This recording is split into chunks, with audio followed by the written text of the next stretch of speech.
हमने आपको हमारे ख़ास प्रोग्राम बायजूस यंग जीनियस में मिलवाया बायजूस के यंग जीनियस भुवनेश्वर की मेघाली मालविका स्वाई से।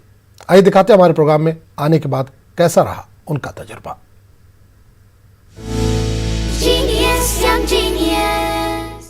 बायजूस यंग जीनियस का ये सफर है जहां हम आपको मिला रहे हैं देश भर से कुछ ऐसे यंग जीनियसेस जिनकी उम्र तो छोटी है पर कारनामे पड़े। अब हमारे साथ जुड़ रही हैं भुवनेश्वर की मेघाली मालविका स्वाइन। मेघाली, नमस्ते। नमस्कार।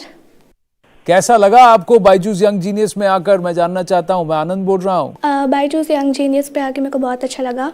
स्टार्टिंग में I was a bit nervous, लेकिन I got to know that there's no reason to be worried because like everything is going good and like the conversation, the quiz, everything was going perfect. Do you feel a lot of attention on you now that you're there on Baijus Young Genius and people are getting to know you a little more?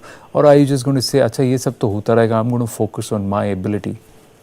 जब मैं 7-8 साल की थी तब whenever there used to be some attention or if I was in TV तो तब I did not really used to think about it so much, but now that since I'm 14 I kind of get a bit conscious about the attention, but then again it is really appreciative. All the responses are appreciative. Great, Meghali, wonderful talking to you. Thank you so much. It was an honor to be there. Genius, young genius.